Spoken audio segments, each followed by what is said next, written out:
Bonjour, bonsoir, merci d'être avec nous, merci de votre fidélité. Je suis très heureux de vous retrouver, vous le savez, comme chaque jeudi ici, même sur Télé Sud, en prime time, et puis sur numéro 23, tous les dimanches matins. Et alors là, vous êtes très nombreux à nous suivre dès le matin, 7h15 du matin. Et 60% de femmes parmi vous, donc merci encore de votre fidélité. Nous allons tenter, bien vous le savez, comme chaque semaine, de commenter, d'analyser même, de décrypter parfois aussi l'actualité qui a secoué. Allez, au programme, au menu de Ça fait débat, vous savez, la Centrafrique. Moi, ce qui m'intéresse plus particulièrement, c'est un an après Bozizé. Eh bien, la Centrafrique est toujours plongée dans le chaos. Pourquoi ? Pour quelle raison ? Et on va tenter de comprendre avec nos débattrices, notre débattrice et nos débatteurs, la raison pour laquelle, si vous voulez, la Centrafrique se trouve dans cette situation. Où en est, où est le déploiement militaire promis par l'ONU, et puis enfin, la paix passe-t-elle, la paix en Centrafrique bien sûr, passe-t-elle par la France. On parlera de l'Algérie, vous savez, l'Algérie de demain. On est en pleine élection présidentielle, l'Algérie peut-elle retomber dans les heures sombres, vous savez, des années 90, les années fils. Bouteflika sera-t-il réélu grâce à cette peur de l'avenir? Et puis, finalement, quel est le rôle des médias occidentaux dans la façon dont traiter cette élection? Parce qu'il y a un truc qui nous intéresse plus particulièrement, c'est ce mouvement et puis ce soutien de ce mouvement-là qui s'appelle Barakat. Et enfin, Ebola. Vous savez, Ebola, c'est cette fameuse rumeur ou réel risque sanitaire. Les déclarations discordantes de différents observateurs, l'OMS, MSF, l'UNICEF, ne font-elles pas qu'alimenter justement cette panique? Parce qu'il y a une véritable psychose qui traîne un peu partout dans cette région, autour de la Guinée. On en parle tout à l'heure. Et puis, en seconde partie de cette émission, nous allons recevoir une personnalité éminente. Il s'agit là de monsieur Hervé Bourges. Il a écrit un ouvrage qui est très intéressant, que je vous conseille vivement. On le reçoit tout à l'heure en deuxième partie de l'émission. Il s'intitule « Pardon, my French ». On va parler de francophonie. On va parler de géopolitique, on va parler de politique, on va parler du rôle des médias. Ça se passe dans cet ouvrage ici. C'est en seconde partie de cette émission, vous le savez, dans Ça fait débat. Et puis le billet d'humeur du Doc Gynéco, c'est comme chaque jeudi, ici même, sur Télé Sud et sur numéro 23. Allez, Ça fait débat sans tarder, c'est maintenant et en toute liberté d'expression. C'est parti. Et pour débattre, nous allons présenter la seule femme qui est parmi nous, Siem Swede, chroniqueuse pour le magazine Le Point, toujours. Oui. Et chargée de mission. Ministère de la Justice. Absolument, voilà, on va éviter de parler politique, vous savez. Oui, il n'y a pas de souci. Parce que jeudi encore, ça passe, mais dimanche, sur numéro 23, pas question. Non. Donc aucun propos, s'il vous plaît, mesdames et messieurs, n'est-ce pas? Louis Ponjo, toujours président du think tank Cameroun Initiative. Toujours président, on ne m'a pas encore débouté, mais merci de m'inviter. Vous préparez une carrière politique, vous, hein? On y travaille. Je le vois venir, notre ami Loïc Ponjo. Face à vous, vous savez, vous avez quelqu'un que vous connaissez bien ici. Il s'appelle Rost, il est rappeur, il est prescripteur, leader d'opinion. Il est parmi nous. Bonsoir, Rost. Bonsoir. On parle pas politique aussi, hein? Je sais que vous êtes proche de langue. Pas politique. On va essayer. Niet, la politique française, on n'en parle pas, messieurs. Hein. Je sais que ça vous démange, vous comme Siem, mais non, pas question. Voilà, retenez-vous. Et enfin, celui qu'on retrouve ici, vous le savez, dans Ça fait débat, toutes les semaines, il s'appelle Gabriel Barga. Bonsoir. Bonsoir, monsieur Farkan. Absolument. Moi, vous savez, je suis heureux. Hein. Ça, il n'y a rien qui ne m'arrête désormais. Hein. Carole, qui est parmi nous, qui était malade, vous le savez, toute la semaine dernière, et bien, on te salue. Bienvenue parmi nous dans l'équipe de Télé Sud dans Ça fait débat. Allez, messieurs, on va démarrer avec ce premier sujet. Vous savez, la Centrafrique, un an après, Bozizé, on va s'y intéresser. C'est vrai qu'il y a plein de questions qu'on se pose. La Centrafrique, enfin, on n'est pas les seuls d'ailleurs. Beaucoup de gens se posent beaucoup de questions. Mais ce que je vous propose avant tout, c'est de regarder, de découvrir ce sujet dont le récit est de Ahmed Parizeau. Regardez et on se retrouve tout de suite après. Échange de tirs entre la MISCA et les anti-Balaka. En Centrafrique, c'est désormais la guerre entre les miliciens anti-Balaka et la force africaine dans ce pays. Et c'est le patron de la MISCA, en personne, qui le dit. Ce changement de ton du général congolais Jean-Marie Michel Mokoko à l'égard des anti-Balaka rejoint celui de son homologue français à la tête de Sangaris. Le 10 février dernier, le général Francisco Soriano, commandant de la force française Sangaris en Centrafrique, avait qualifié les miliciens anti-Balaka d'ennemis de la paix. Autrefois victimes des exactions de la Séléka, Les anti-Balaka se sont depuis mués en tueurs de musulmans. Nous avons pris leurs femmes, leurs enfants et leur bétail. Ils sont à nous maintenant. Nous ne voulons pas de musulmans en Centrafrique. Ils doivent quitter ce pays. Où qu'ils aillent, nous les retrouverons et nous les tuerons. Après avoir été déclarés ennemis de la force Sangaris, les miliciens centrafricains anti-Balaka, accusés de multiples exactions contre les populations musulmanes, sont désormais devenus les principaux ennemis de la MISCA. La perte lundi d'un soldat congolais de la force africaine, tué dans une embuscade attribuée aux anti-Balaka, a sans doute contribué au changement de ton à la tête de la MISCA.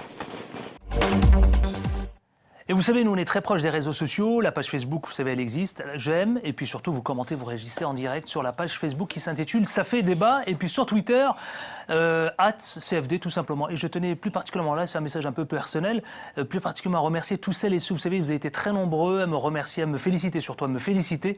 Donc je vous en remercie. Je veux parler évidemment d'une naissante... Il n'est papa d'une... Voilà, c'est ça, c'est surtout ça. Donc je voulais remercier tous les téléspectateurs et téléspectatrices. Voilà. Bravo, Merci. Bienvenue à la petite, absolument, la petite Tassia. Voilà, la petite Tassia. Bienvenue au club. Princesse qui lutte contre les injustices. Exactement, une petite princesse, absolument. Allez, on y va. Voilà, je voulais surtout remercier nos téléspectateurs et téléspectatrices. Et vous-même aussi. La Centrafrique, un an après, vous savez, Bozizé, moi ce qui m'intéresse plus particulièrement, et on va tenter quand même de comprendre, et vous le savez très bien, Gabriel Barga, Loïc Ponjo, Rost et puis Siam Swede, la Centrafrique est toujours plongée dans le chaos. Pourquoi? Encore pas plus tard, des tirs. On a entendu des tirs, là, il y a quelques jours encore. La France est censée rétablir l'ordre, l'ONU est censée renforcer la sécurité, la MISMA a une mission. Enfin, on n'y comprend plus rien. Moi, j'ai besoin aussi de tenter un peu de dire, et puis rassurer aussi nos téléspectateurs. Et puis, il n'y a pas un jour où on parle plus, enfin, on parle d'ailleurs de moins en moins de la Centrafrique, de la situation politique en Centrafrique. Qu'est-ce qui se passe au juste là, un an après? C'est vrai que pourquoi on est toujours plongé dans le chaos? Ça suffit pas, là, tous ces militaires? Siam Swede, je donne la parole d'abord à notre seule femme. La Centrafrique est plongée là dans le chaos et ça ne va pas s'améliorer. Déjà, on a envoyé, nous, les Français, que 2000 personnes. 2000 personnes, c'est pas assez, bien entendu. L'ONU leur a promis d'envoyer de l'aide, ne leur a envoyé rien du tout. Ils leur ont promis pour septembre. Ouais. Donc d'ici là, la destruction du pays continue. Il faut savoir qu'il n'y a plus de prison là-bas, il n'y a plus d'écoles publiques, il n'y a plus d'hôpitaux. Donc le pays est tombé plus que dans le chaos. Et moi, je trouve qu'on n'en parle pas assez dans les médias. Et c'est vrai, on en a parlé pendant il y a quelques mois encore, on en parlait, et puis maintenant, ça et la communauté internationale ne réagit plus. En fait, c'est devenu, ça s'est banalisé. Donc, ce qui se passe là-bas, des meurtres, des exactions, c'est banalisé. Et pourquoi? Parce que c'est un pays africain. Voilà. C'est vrai qu'elle pose une vraie question. Et c'est vrai que là, il faut vraiment, pour le coup, là, ça peut faire polémique. Enfin, pour celles et ceux qui regardent, elle a posé le truc, moi, qui me fâche un peu. C'est vrai que, est-ce que c'est parce que c'est un pays en Afrique qui s'appelle la Centrafrique et qu'on se dit finalement, bon, allez, on laisse faire? Non, mais c'est vrai, on peut avoir ce sentiment parfois de l'extérieur. Moi, j'ai ce sentiment, après... On peut avoir en effet ce sentiment qui contribue encore à mettre un peu de flou dans la situation politique centrafricaine, parce que ce qui est en train de se passer, c'est qu'on a 3 communications sur la Centrafrique. On a une communication sur l'aspect politique, donc qui donne l'impression d'avoir été réglée. On a une situation humanitaire et sécuritaire, donc on peut les combiner et dire que ça fait 2 situations. Mais surtout, on a une absence de feuille stratégique. Et ça, je pense que je l'ai dit. C'est-à-dire, vous avez 4 corps militaires qui sont interposés en Centrafrique. Vous avez, si on peut les appeler aussi, les corps militaires, les anti-Balaka, les gens de la Séléka, le contingent tchadien qui est regroupé au sein de la MISCA, donc la MISCA elle-même, l'Union européenne et la France. Enfin, j'avais pensé que la France faisait partie de l'Union européenne, donc il faut qu'il y ait un commandement intégré et une feuille de route d'ensemble qui soit appliquée par chacune des parties. Et que les contingents problématiques quittent le pays. Mais la MISCA, elle compte aujourd'hui ou pas du tout? Mais tant que la MISCA... On a beaucoup tapé sur la MISCA. Et est-ce qu'elle compte aujourd'hui? Puisque tant que la MISCA a en son sein le contingent tchadien, elle reste une partie du problème. Donc, le problème aujourd'hui a été, une fois de plus, encore orienté d'une autre manière en communication en disant « maintenant, ce sont les tueurs de musulmans ». Mais pendant 8 mois, les gens de la Séléka ont tué des chrétiens. Et aujourd'hui, ils se sont organisés en milice. Donc, pour régler ce problème-là, il faut le régler au niveau politique. Alors, un coup, c'est les musulmans, un coup, c'est les chrétiens. Est-ce que vous êtes d'accord avec ça, Rost, Gabriel Barga? Est-ce que c'est un peu le cas ou est-ce qu'on veut bien nous... C'est l'information principale qu'on veut bien nous faire passer, transmettre. Est-ce que c'est un peu ça? Moi, tout d'abord, c'est vrai que c'est une situation qui m'attriste profondément, parce que... Pour quelle raison, ouais. Parce qu'on n'a jamais eu ce type de conflit en Afrique noire entre les musulmans et les chrétiens. C'est pas notre truc. C'est pas notre truc. Nous, on a toujours vécu... Qu'est-ce que vous voulez dire par là? C'est-à-dire ce que je veux dire par là, c'est que... On a essayé de diviser pour mieux régner? Alors... C'est pas moi qui vais le dire, on verra par la suite. Pour l'instant, il faut pas qu'on rentre dans les polémiques de ce type-là. Ce qui est important aujourd'hui, c'est de réfléchir. Aujourd'hui, parce qu'il y a des morts. Aujourd'hui, il faut qu'on réfléchisse déjà comment on peut arrêter ce qui se passe là-bas. Comment on peut renouer un dialogue pour qu'il y ait pour que les exactions qui se commettent actuellement s'arrêtent. Le déplacement de François Hollande, il était question de cela. Oui, il y a quelques semaines encore. Sauf que le problème, c'est que pour l'instant, les chefs religieux se sont réunis, ils ont fait un appel. Pour l'instant, on est au point mort. Ils ont fait même une tournée médiatique. Oui, mais vous savez, les dégâts qui ont été causés avant ça sont tellement profonds que on n'arrête pas la machine d'un coup. C'est pour ça qu'il faut, par contre, je pense que si la communauté internationale s'impliquait réellement là-dedans, déjà, les pays européens, on parle de l'Europe, mais en attendant, l'Europe ne fait rien. Les pays européens ne se mouillent pas dans cette affaire-là. Moi, c'est ce qui me scandalise dans un premier temps. Ensuite, on a la communauté internationale. Quand il s'agit d'endroits où ils ont, entre guillemets, des intérêts vraiment imminents, ils se démerdent pour que ça soit... Par contre, en Centrafrique, ce qui se passe, c'est qu'ils avaient déjà des gens qui étaient en place, donc ils continuent à faire le pillage des richesses pendant que les gens s'entretuent. C'est ça, en fait, c'est ça qui m'inquiète. Comment, aujourd'hui, on va pouvoir arrêter ce truc-là? Parce que dès que vous rentrez dans le religieux, c'est pratiquement impossible à enrayer. Alors d'un côté, vous savez, messieurs, et là je vais être un peu polémiste, d'un côté on dit ouais, non mais attendez, il faut arrêter avec la France parce que nous aussi, on est un pays autonome, on est indépendant. Et de l'autre, vous avez un autre son de cloche qui dit bah écoutez, non, la paix en Centrafrique, elle passe aussi par la France. Gabriel Mbarga, qu'est-ce que vous en pensez? Est-ce qu'ils ont besoin finalement, est-ce que la Centrafrique a besoin de la France pour sécuriser son pays? Tous les trois, d'abord, ils ont dit des choses très éclairantes sur le sujet. Pour ce qui est de la France, vous voyez, la Centrafrique était déjà plus bactère. C'est un pays qui était déjà complètement exsangue, qui était déstructuré dans son tissu même étatique. L'État centrafricain a été très affaibli dans ses crises successives.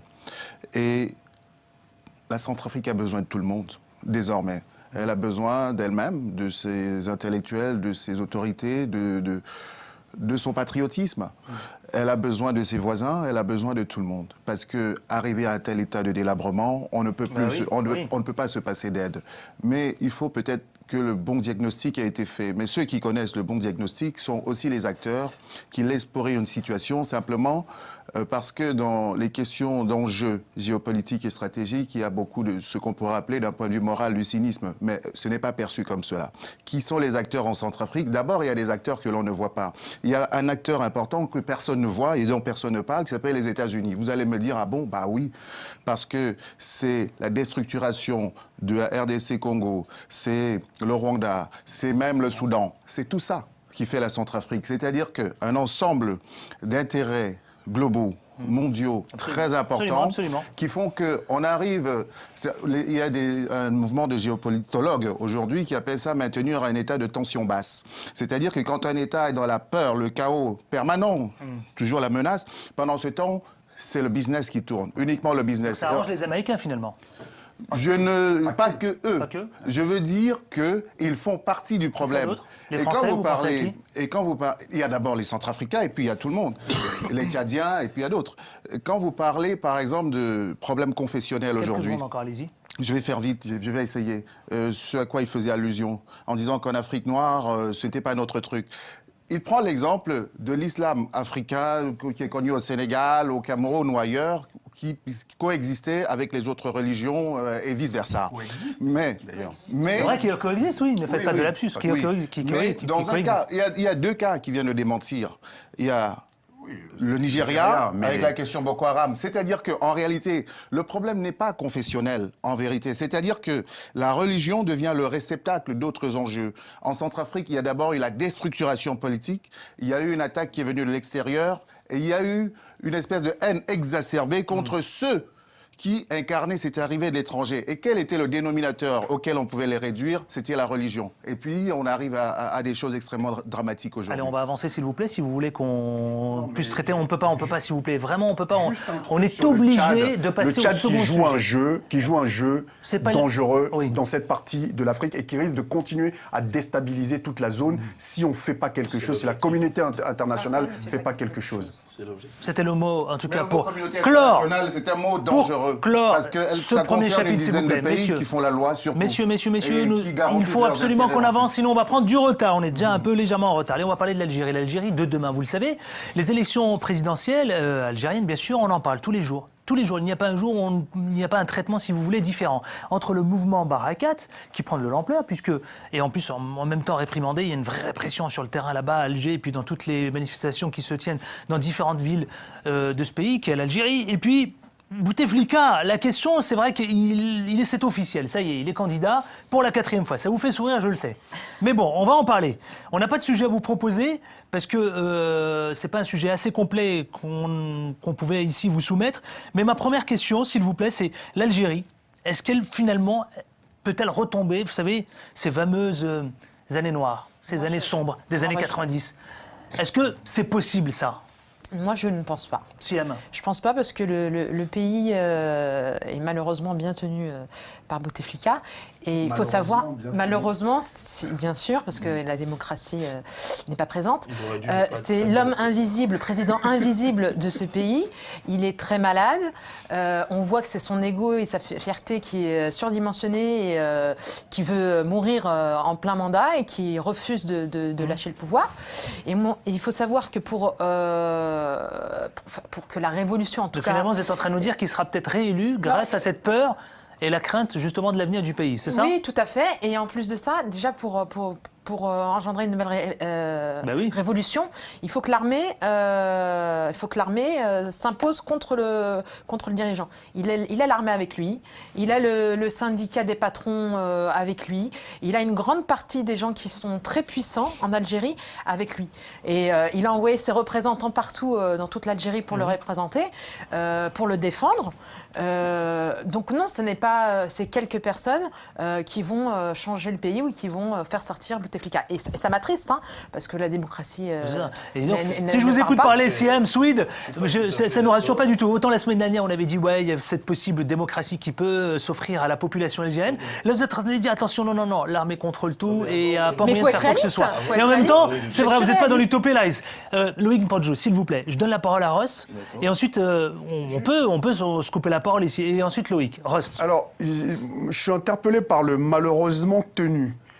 Même si, évidemment, on ne peut tous que déplorer toute posture dictatoriale où que ce soit, et même en Algérie, il y a une chose qui est importante, c'est que toutes les révolutions se terminent par une période, entre guillemets, plus ou moins dictatoriale, parce qu'il faut reconstruire. Pour reconstruire, il faut tenir tout le monde.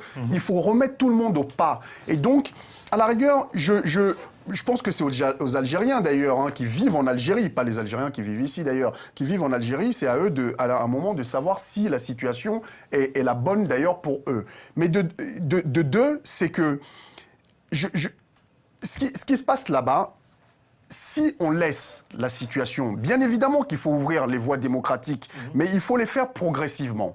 Il faut les faire progressivement. Et aujourd'hui, moi, je suis convaincu que déjà, avec ce qui se passe dans les pays alentours, si on ouvre un tout petit peu les vannes, on risque de retomber dans la situation des années 90. Est-ce qu'avec ce mouvement Barakat, est-ce que vous pensez qu'il est possible d'avoir un printemps arabe en Algérie, même si on doit rappeler ces années sombres des années 90 ? Loïc Mpanjo. C'est là où ça devient intéressant, s'il vous plaît. Les propos du ministre des Affaires étrangères russe qui a, selon les renseignements qu'il a eus de ce qui se passe en Algérie, que certaines puissances aujourd'hui sont en train de préparer donc un printemps arabe en Algérie. Bon, ça, ce sont ses propos. Donc ça veut dire, attendez, vous pouvez pas dire ça comme ça, nous balancer ça comme ça. J'introduis mon Est-ce propos. que, mais alors attendez, est-ce qu'on s'oriente vers un printemps arabe en Algérie? Je pense que posons la question là ici, puisque vous nous dites, vous nous faites part de cette déclaration. Vous avez le droit de ne pas penser. Non, mais vous avez le droit de ne pas penser, mais je vais juste terminer en disant. Je crois qu'ils l'ont vécu un peu leur printemps arabe. Voilà, Je ils vais dire ont- bien pire même. hein. Parce qu'ils Le sont Nord, lassés, allez-y. moi je pense qu'ils sont lassés. En même temps, vous me dites de terminer, mais vous me laissez. Allez-y, mais justement, attendez, cette je- déclaration, elle est quand même, elle a du poids et elle a du sens. C'est le On peut pas ministre nous des dire. Affaires de Oui, l'étranger alors, russe je vous qui pose le la dit. question, Ling Panjo. Alors, moi, je constate qu'il y a un homme qui s'appelle Bouteflika, qui est candidat, qui n'empêche personne d'autre d'être candidat. Enfin. Du moins, pas à ma connaissance. Oui, enfin, oui. Alors, Constitution maintenant, le permet. dans Ça, c'est vrai. la continuité de l'action, quand il a déposé alors sa je candidature, rappelle hein. quand même que Bouteflika a inscrit l'Algérie dans une stabilité économique qui est constatée. C'est vrai, il faut le reconnaître, c'est vrai. Et c'est vrai. qu'il pas est forcément au légitime, Qu'il non, ne profite après pas au peuple. l'articulation de cette Ross, il vous stabilité. interpelle là, attention. Hein. Ah non, Mais non, mais- l'articulation de cette stabilité. À qui ça profite? Et comment c'est Vous, c'est un pro Bouteflika, Non, vous. mais c'est un autre débat. Tant mieux, Mais pour attendez, moi je suis pas le là pour débat politique. vous taper dessus. Hein. Non, mais- Et c'est votre. Enfin, je veux dire, non, mais attendez, si vous êtes pro Bouteflika. Adil, Enfin, c'est- non, mais moi, non, mais attendez. Mon propos, il n'est pas ici, c'est pas d'être anti ou pro Bouteflika. Non, moi, je La question, c'est constate qu'on est-ce veut qu'on créer s'oriente une vers un polémique. printemps arabe en Algérie et est-ce que sa candidature est légitime pour un 4e mandat? Voilà. La Moi, je seule soulève les manière questions finalement que d'enlever- tout le monde la seule s'oppose. manière Et quand d'enlever je vois que le Bouteflika mouvement aujourd'hui- Barakat est en train de prendre de l'ampleur en Algérie et en c'est vous France. qui le dites. Non, attendez, arrêtez. Loïc Podjo, c'est pas moi qui le dis. Il n'y a qu'à voir les sujets, il n'y a qu'à voir ce qui se passe sur place. Je suis d'accord. Je dis vous, quand je dis compris à vous, Paris. Adil, je dis vous les journalistes, vous le dites. Arrêtez, Mais parce que nous, je les journalistes, on va constate- finir par nous dire Mais on, je non, constate. on est là pour relayer l'information. Adil fait le débat, mais aussi. Mais non, mais il faut recorriger les trucs. Allez-y, Loïc. Adil, je constate que la seule manière aujourd'hui qu'on pourrait avoir pour enlever Bouteflika, c'est de lui créer un printemps. Politiquement, je voudrais voir des forces politiques C'est s'affronter. incroyable ce que vous dites là. Et je voudrais voir Il faut écouter quelque tous chose, les points de vue. voilà, Oui. se dégager de cette bataille politique. Je ne vois pas ça. Je vois qu'on essaye d'infiltrer dans la frontière tunisienne des combattants ou bien des gens pour faire la déstabilisation. On veut essayer de fabriquer un printemps de toutes pièces. Moi, je voudrais qu'on fasse aussi un petit peu le bilan des printemps qui ont eu lieu. La Tunisie s'en porte pas très mal, mais aujourd'hui, en Égypte, voilà. Donc, je préfère, dans cet exercice-là, que des forces politiques s'affrontent, qu'il y ait un débat démocratique, que Bouteflika soit candidat, hein, parce qu'il garantit quand même une certaine continuité, une stabilité du pays. Sans faire de meeting, sans faire de débat. il est Mais candidat. c'est son choix politique. Sans campagne, donc un candidat C'est sans son choix campagne. politique. Et s'il estime même qu'il a une très bonne santé, c'est à lui de l'attester. Mais il a fait un qu'on ne communiqué. Enfin, c'est pas lui, c'est à son médecin plutôt, non? Il a fait un communiqué en Siam disant- Souid. il a fait un communiqué en disant qu'il n'était pas en très bonne santé, en disant Mais qu'il c'est- était réaliste sur Mais ce. c'est Donc, lui qui doit choisir si sa santé lui permet de continuer ou pas. C'est pas lui, c'est son C'est médecin. pas lui. Mais c'est pas lui, c'est son médecin qui doit dire s'il est en bonne santé ou pas. Le médecin peut dire non, on a Allez. vu Mitterrand gouverner à la fin, il changeait son certificat, mais ça n'a pas empêché que le pays était... Moi je pense que dans oui, le oui, débat on a vu le politique, Adil, résultat. et je vais Ouais, terminer il n'a là-dessus. pas fait 4 Après, mandats. je donne la parole à Ross et à je Gabriel vais Vargas, on n'a juste pas terminer entendu. parce qu'il faut qu'on apprenne à centrer le débat sur des éléments politiques. Aujourd'hui, qui a été empêché de se présenter aux élections face à Bouteflika? Je n'ai pas appris. Maintenant, Bouteflika, lui, devrait s'empêcher d'aller aux Allez, je élections. donne la alors parole qu'il estime à qu'il a une Ross, bonne je le sens santé. agacé. Ross. Mais non, mais parce que il le sait en plus.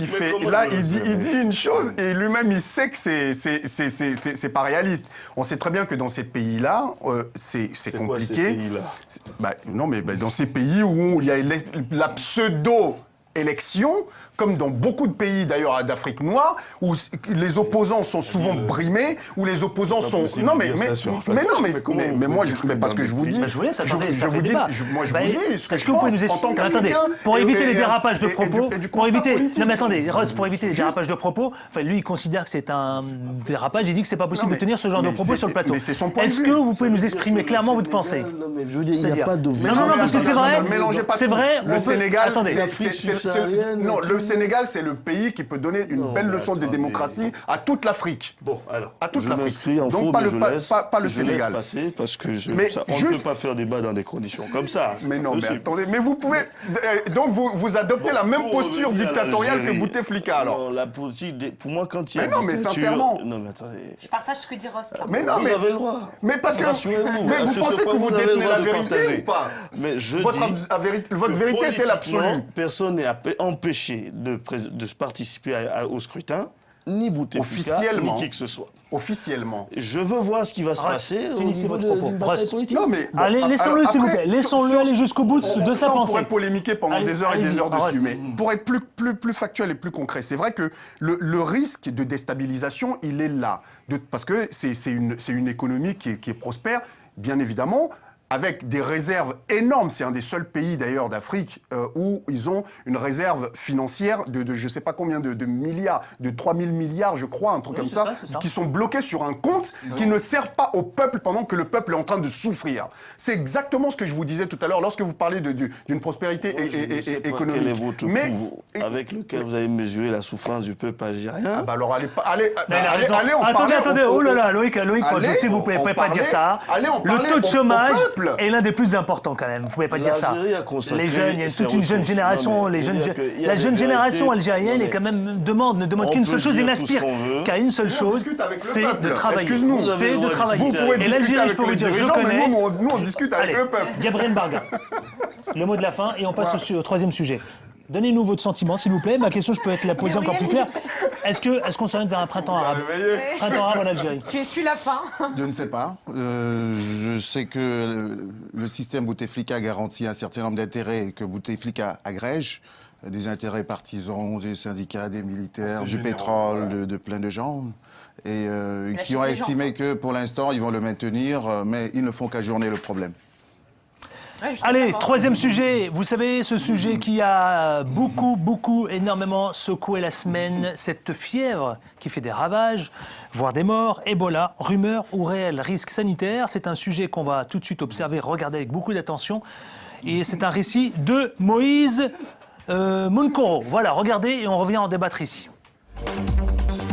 Effondré et inconsolable, cet homme fait partie des personnes dont les proches ont été les premières victimes de la fièvre Ebola en Guinée.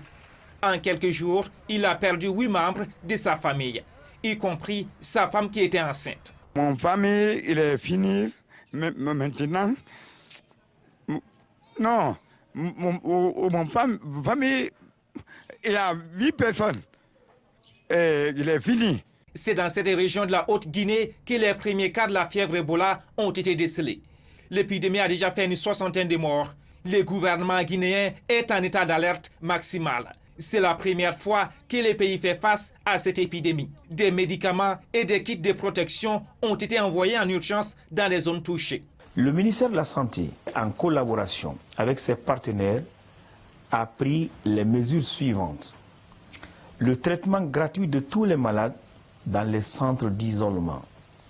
L'information des populations sur les mesures d'hygiène individuelle et collective. La responsabilisation exclusive du traitement des corps des malades décédés au personnel de santé et à la Croix-Rouge guinéenne pour limiter la contamination. Sur le terrain, les équipes médicales sont à pied d'œuvre. Les malades sont mis en quarantaine. Seul moyen pour lutter contre la propagation de la maladie. Il n'existe pas de traitement ni de vaccin aujourd'hui pour cette fièvre très contagieuse. Le virus Ebola se transmet par contact direct avec le sang, des relations sexuelles, la transpiration ou encore au contact direct avec des cadavres. Les symptômes de l'épidémie sont la diarrhée, les poussées de fièvre, des vomissements et parfois des saignements. Après la Guinée-Conakry, des cas suspects ont été signalés au Libéria et en Sierra Leone. C'est désormais toute l'Afrique de l'Ouest qui semble menacée par l'épidémie. Allez, troisième sujet, il nous reste quelques minutes avant de retrouver le billet d'humeur de Doc Gynéco. Et en seconde partie de cette émission, vous savez, et Monsieur Hervé Bourges pour son ouvrage qui s'intitule « Pardon, my French », c'est tout à l'heure en seconde partie de l'émission. Allez, messieurs, Ebola, rumeur ou réalité sanitaire? Ma première question, l'OMS, est-ce qu'on peut parler, si vous voulez, de panique, de psychose? Est-ce qu'il faut qu'on soit pris dans cette spirale de psychose, de panique? Siam Swede. Moi, je pense qu'il y a un réel risque sanitaire. Et dernièrement, il y a eu 59 morts. L'Organisation mondiale de la santé... Exactement. Mais en même temps, est-ce qu'on lui reproche d'alimenter la panique aussi? A dit que c'était ce virus. Donc oui, moi je pense qu'il faut en tenir compte. Et panique ou pas panique, c'est quand même quelque chose de très grave. Et il faut maintenant soigner les gens et pour pas que cette maladie se propage.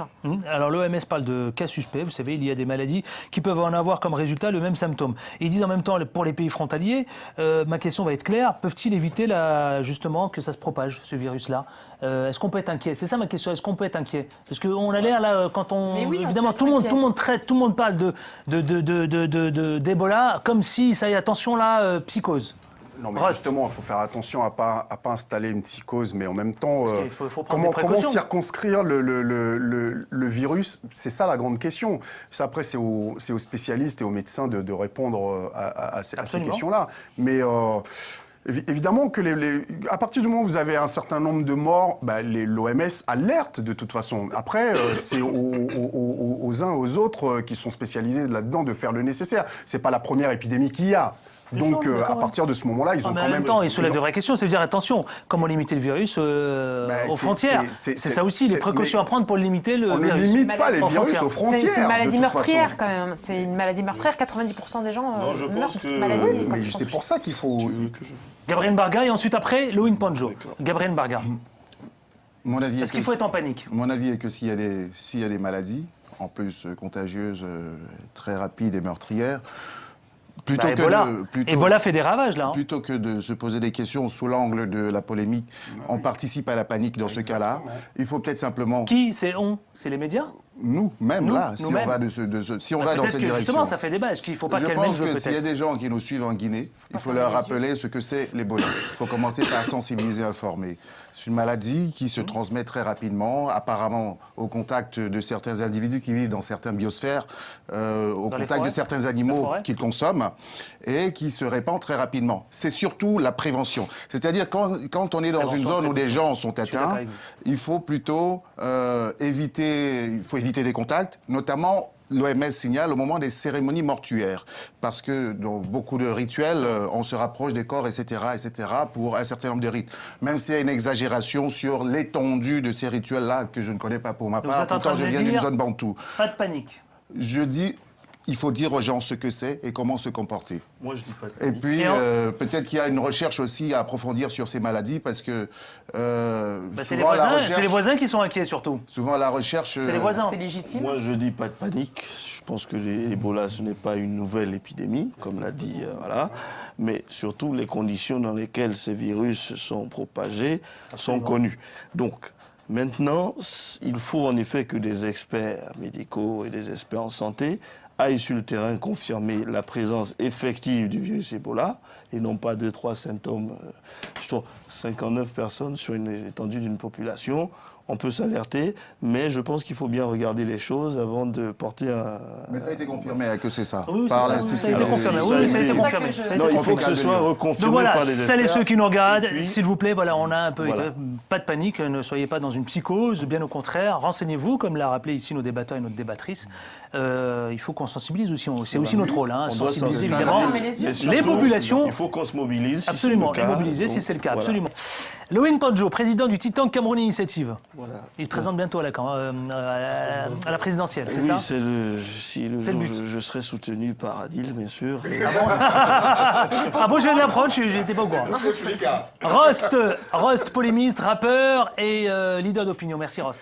Merci à vous. Gabriel Barga, journaliste à Télé Sud, et puis on retrouve votre émission chaque lundi. Non, pardon, tous les 15 jours. Tous les 15 jours. Ce lundi-ci, et le problème parfois c'est comme en Centrafrique, où la garde rapprochée de Mme Panza, la présidente, est assurée par des Rwandais. Allez savoir. Allez savoir. Bon, effectivement. Allez, et à la semaine prochaine, Gabriel. Oui, avec plaisir. Avec plaisir. Allez, je reçois maintenant, vous le savez, comme chaque jeudi d'ailleurs, sur Télé Sud et puis sur numéro 23, tous les dimanches matins, un invité. Et mon invité cette semaine, il s'agit d'un ouvrage qui s'intitule, attention, très intéressant, il s'intitule Pardon, My French.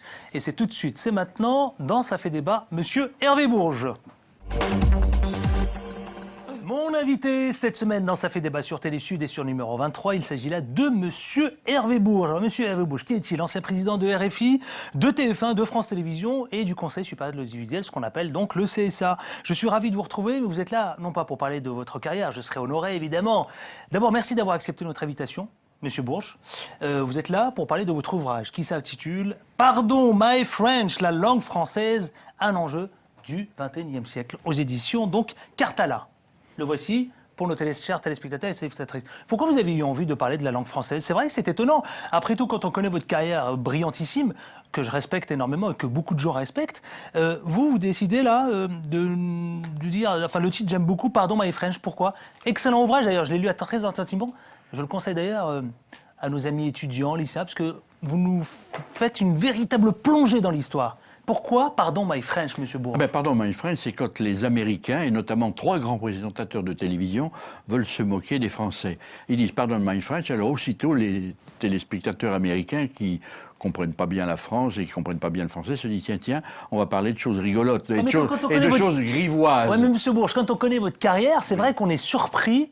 On peut s'attendre à ce que vous nous appeliez, parce que vous êtes un véritable, comment dirais-je, africain, d'adoption même d'abord, hein, d'accord? Et un ouvrage, un énième ouvrage consacré à l'Afrique, ou un énième ouvrage consacré à la politique géopolitique France-Afrique. Et puis là, vous nous parlez de la langue française, pour quelle raison? Il y a un enjeu? Ça fait partie de mon combat, oui, il y a un grand enjeu. Mon premier combat, c'est le combat pour la liberté de la communication. Mon deuxième combat, c'est celui pour la diversité, pour montrer que les hommes sont différents, hein, qu'on n'est pas tous dans le même moule, et qu'il est important, notamment qu'à la télévision française, cette diversité soit reflétée, ce qui n'est pas le cas dans tous les médias. Et puis troisièmement, parce que la langue française est une langue riche. Vous avez été président de la commission de la diversité à France Télévisions. Oui, à France Télévisions, puis au CSA et aussi, puis au CSA aussi. l'Observatoire de la diversité. Et je me bats là-dessus. Je trouve on régresse sans cesse. Et plus il y a la crise, plus on régresse. Alors aujourd'hui, on nous amuse avec la parité homme-femme. Il est évident que cette parité, il faut se battre pour cette parité. Mais ça ne suffit pas pour régler le problème de la diversité. Alors, le problème de la langue est un problème essentiel. Parce que la France parle le français, normalement, et nos enfants l'apprennent à l'école, mal souvent, hélas. Et puis que nous avons imposé cette langue. Il ne faut quand même pas oublier que le colonialisme a obligé des millions et des millions de gens d'apprendre le français.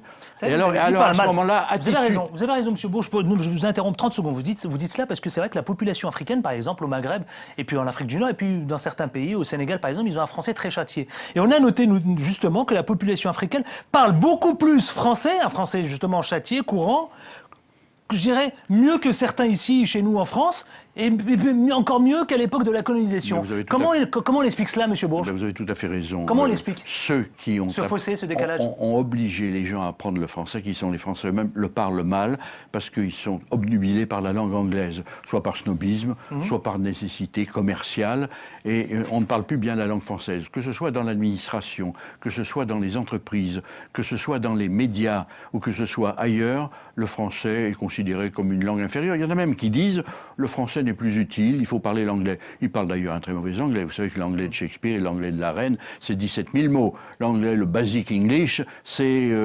800, 900 mots que baragouinent un certain nombre de gens. Alors que la langue française est une langue de culture, c'est une langue riche, c'est une langue latine qui appartient à tous ceux qui sont issus des pays latins, et puis tous ceux à qui on l'a imposé. Et je voudrais d'ailleurs dire une chose.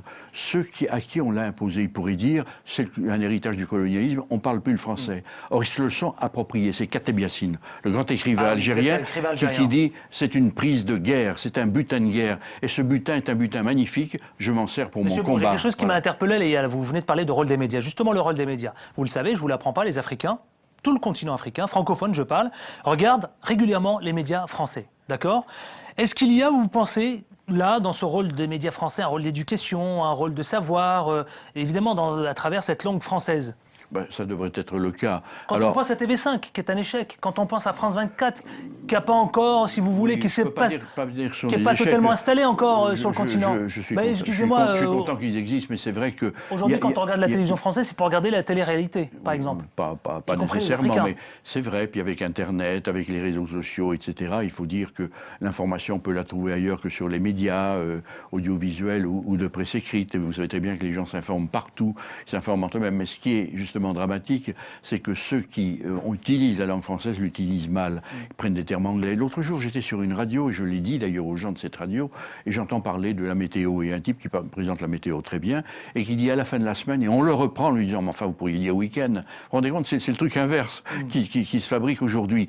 Le mot basing qu'on entend en permanence, les mots anglais qui se substituent au mot français, alors que la langue française est une langue riche. Vous savez, c'est quand même très ennuyeux pour des gens à qui on l'a imposé de s'entendre dire que cette langue-là est une langue qui n'est plus la langue parlée par les Français. Alors moi, ce que je voudrais, c'est attirer l'attention des hommes politiques pour leur dire... On va en parler, Monsieur Bourgeois, on va en parler juste sur ce chapitre de rôle des médias. C'est important puisque vous-même, vous avez été patron de plusieurs médias en France, ici même, je parle de TF1, de France Télévisions, du CSA et de RFI. Ma question est plus claire encore. C'est-à-dire que le rôle des médias en France, est-ce que vous pensez que doit contribuer avec cet échange des médias africains pour avoir encore plus cette connaissance de la francophonie ou pas du tout ?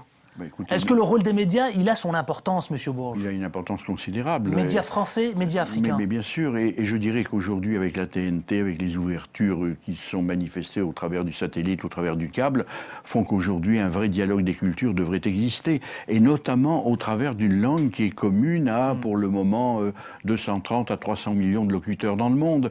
Et vous savez combien ils seront, ces locuteurs ? En 2050, 700 millions. Entre 800 et 1 milliard. Et vous savez qui seront ces locuteurs francophones, sauf si on les dégoûte de la langue française. C'est les Africains. 9 locuteurs francophones sur 10 seront africains. Justement, 700 millions d'ici 2050, c'est les chiffres que j'ai. 2,5 fois plus qu'aujourd'hui, ces chiffres doivent être abondés de tous ceux qui ne sont pas répertoriés. Alors vous avez dit, au rythme actuel de croissance, est-ce qu'on pourrait dénombrer 1 milliard de francophones à la fin du siècle, par exemple ? Et en même temps, à contrario, le tout anglais est loin de consolider dans toutes ses positions. Vous, comment vous l'expliquez tout ça ? Moi j'explique tout simplement le fait que, contrairement à ce qu'on croit, la langue anglaise, qui est la langue la plus importante dans le monde aujourd'hui, ne va plus l'être bientôt. Pour le moment, c'est, en comptant les réseaux sociaux, en comptant Internet, c'est le mandarin, c'est-à-dire le chinois, une des langues chinoises. C'est celle qui domine dans le monde. Et puis ensuite, vous avez l'anglais, vous avez l'espagnol qui est en train de reprendre vie au travers des Chicanos, aux États-Unis notamment. Vous avez le russe. Vous avez l'allemand, vous avez le français. Le français est une langue qui est une langue, pas seulement une langue de communication, c'est une langue de culture. Je suis d'accord, vous le dites dans votre ouvrage. Vous dites d'ailleurs, dans l'avant-propos, vous dites que le français est une langue identitaire, partageuse, porteuse de valeurs universelles. Mais alors, ma question va être un peu provocatrice, Monsieur Bourges. C'est-à-dire que la francophonie, j'ai bien compris votre sens et votre ouvrage, il est excellent. Vraiment, je l'ai lu très attentivement, il y a une vraie plongée en histoire. Mais la francophonie, moi je me pose la question, est-ce qu'elle ne se limite pas à des slogans ?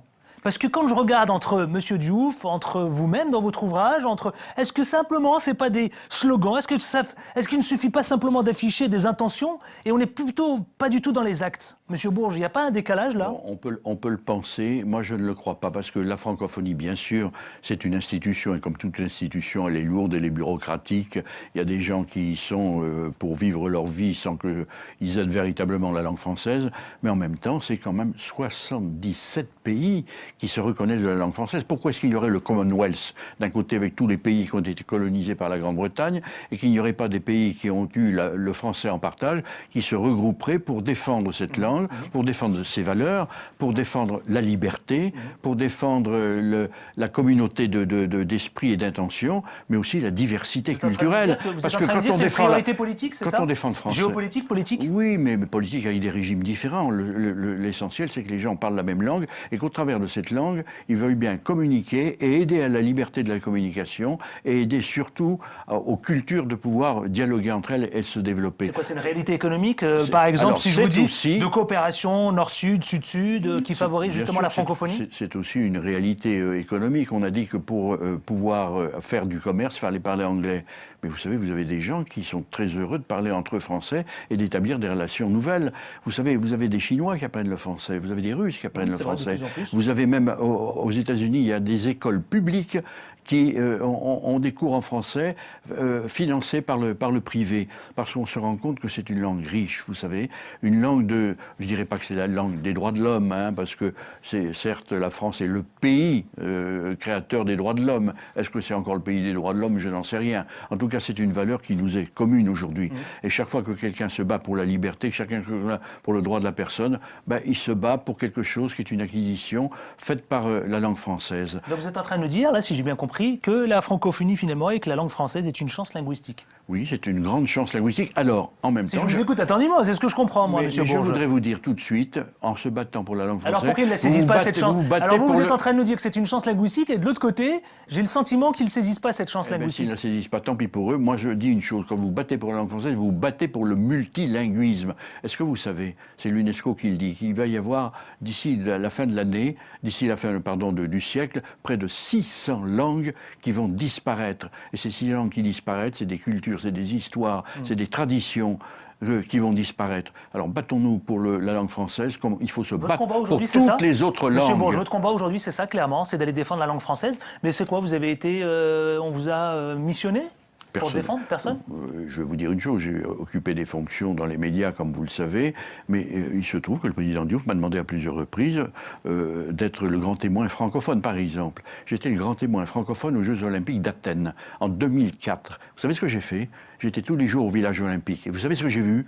J'ai vu les grands athlètes internationaux africains dire on ne comprend rien aux instructions qu'on nous donne parce qu'on nous les donne en anglais alors qu'on devrait nous traduire en français et on ne le fait pas. Et quand quelqu'un, au contraire, a le malheur de parler français, aussitôt, on dit « in English, please ». Ou bien traduction. Alors moi, je me bats pour que la langue française, qui est une langue de culture, puisse exister au même titre que toutes les autres langues. Il n'y a pas une langue dans le monde, il y a des langues diverses. C'est votre combat en ce moment? C'est mon combat en ce moment. Est-ce que vous allez, par exemple, est-ce que ça se traduit, par exemple, monsieur, avec celui de la diversité? J'ai bien saisi, monsieur Bourges, est-ce que, par exemple, vous allez rencontrer les différents chefs d'État africains? Oui, j'en ai rencontré pas mal, et sur ce biais, ils se plaignent de la France, en disant nous, on veut bien être au sein de la francophonie, encore faut-il que la France montre la voie et la direction, parce que c'est elle qui nous a imposé cette langue, et que nous l'avons bien récupérée. Et vous savez, est-ce que vous savez que cette langue est pratiquée, y compris dans des pays qui n'appartiennent pas statutairement à la francophonie, comme l'Algérie, puisque vous parliez de l'Algérie tout à l'heure. Est-ce que vous savez qu'il y a 25 quotidiens en langue française tous les jours et dans un français impeccable. Et je voyais l'autre jour notre Guy Bedos algérien, Fellag, qui disait avec son petit air innocent « Je suis kabyle, je dis bonjour en kabyle à mon compagnon, qui me répond en arabe et nous poursuivons la conversation en français. » Eh ben, c'est cette langue-là qui est adaptée en plus à chaque pays. Le français de Trècheville n'est pas le même que celui qu'on parle à Québec, celui de Québec n'est pas celui qu'on parle à Rudy Douche-Mourad, à Alger. Justement, vous en parlez, vous parlez du Canada, vous parlez du Québec, il y a plein de chapitres sur lesquels mais moi il y en a un plus particulièrement, vous savez, sur lequel je me suis arrêté. C'est celui de l'Afrique. Vous avez toute une série d'interviews là que vous menez, et vous dites à un moment donné quels sont les écrivains africains qui vous ont le plus marqué, et là j'adore, parce que vous dites il y a le Guinéen, Laye, l'auteur de l'Enfant Noir, enfin c'est des réponses d'un autre, et pourquoi tout un chapitre consacré par exemple à l'Afrique, notamment où vous êtes particulièrement intéressé à la fois sur la littérature? J'ai vu, il n'y a que la littérature et puis les écrivains africains. Et en même temps, il y a les intellectuels africains, monsieur Bourges. Il y a aussi l'Africain artistique, l'Africain sportif, l'Africain oui, mais moi, je parle de la langue. Sportif. Et dans la langue, il y a aussi des écrivains, il y a des écrivains africains. Mais il est aussi porteur de cette francophonie, de cette langue. Mais bien sûr, mais les athlètes aussi sont porteurs, disons, d'une langue qui leur est commune. Et les dessinateurs, et les peintres, mais quel sens vous vouliez donner à cette série d'entretiens dans votre ouvrage? Montrer qu'il y a une richesse de la langue française au travers d'Africains, c'est-à-dire de gens qui ont qui sont nés différemment de nous, des Québécois, des Suisses, des Belges, qui ont une culture différente, qui ont des traditions différentes, mais qui ont une langue commune, et que cette langue commune leur permet d'être eux-mêmes. Et c'est ce que je voudrais dire ici. Au travers de cette langue qui est riche, on peut montrer la variété des cultures qui peuvent exister en Afrique et ailleurs. Pour clore justement cet entretien, vous dites, c'est votre dernier chapitre, par Hervé Bourges, vous le dites ça, vous dites pour une reconnaissance de la francophonie. Ma question, c'est pour une reconnaissance de la francophonie, ça passe par quoi d'abord? Ça passe par des tas d'éléments. Ça passe par exemple, tenez, les gens se battent aujourd'hui pour obtenir un visa. Et on sait qu'il y a un certain nombre d'étudiants africains de grande qualité qui partent faire leurs études au Québec, aux États-Unis et en Angleterre parce qu'ils n'ont pas de visa. Moi, je suis pour la création d'un visa francophone, comme il existe un visa pour le Commonwealth, que les gens qui parlent le français, qui viennent alors il y a des règles à établir, bien évidemment, pour que tout le monde ne vienne pas dans la même manière, mais qu'on puisse aider ceux qui ont des grandes qualités humaines, intellectuelles, à venir faire leurs études en France et pouvoir ensuite retourner dans leur pays pour devenir des agents de cette langue et surtout porteurs des espoirs. Vous allez finir par devenir l'ambassadeur monde de la langue française. Ben écoutez, je ne suis pas l'ambassadeur monde, il y a des tas d'ambassadeurs monde, il y a les écrivains, il y a les peintres, il y a les artistes, les hommes de théâtre, les hommes de cinéma. Ils ont beaucoup plus de qualité que moi. Moi, je veux simplement dire, n'oublions pas, nous, responsables français, que dans l'administration, dans les entreprises, dans les médias, nous pourrions respecter un peu mieux la langue française pour mieux respecter les autres. Moi, j'ai été conquis par votre ouvrage, il s'appelle Pardon My French, excellent ouvrage que je conseille à tous celles et ceux, vous savez, qui nous regardent sur numéro 23 et sur Télé Sud, d'aller vous le procurer. C'est Monsieur Hervé Bourges aux éditions Cartala, bien sûr, la langue française, un enjeu du XXIe siècle. Regardez, voilà, vite, allez vous le procurer. C'est le livre du moment qu'il faut aller chercher. Monsieur Bourges, vous savez, personne n'y échappe, tout le monde y passe ici même, dans Ça fait débat, ça s'appelle le 5 questions en 10 secondes. C'est parti. C'est pas des phrases, hein. Je sais que c'est compliqué pour vous, c'est un mot. Que représente pour vous l'Afrique? Un mot. L'Afrique, l'avenir. L'Afrique, quelle priorité? Un mot. La démocratie. Ah bon, la démocratie. Ah, c'est joliment dit. Ah non, mais j'aime beaucoup. France-Afrique, ça évoque quoi pour vous? Sans langue de bois. Le passé. Afrique et démocratie, vous répondez quoi? Attention, sans langue de bois, monsieur Bourges. C'est demain. C'est demain, sûr? Oui. Et enfin, le dernier mot, pour celles et ceux qui vous regardent, vous avez envie de leur dire quoi? J'ai envie de leur dire comme Cioran, le grand écrivain roumain, ma patrie, c'est la langue française. Merci à vous. Pardon, My French, la langue française, un enjeu du XXIe siècle aux éditions Cartala. Et c'est monsieur Hervé Bourges. Merci infiniment d'être passé ici dans Ça fait débat. Merci. Vous pouvez commenter et continuer à réagir, vous savez, sur la page Facebook Ça fait débat. Et puis sur Twitter, c'est FDébat. Quant à moi, je vous retrouve, vous le savez, à la semaine prochaine avec autant de plaisir. D'ici là, portez-vous bien. Ciao, ciao.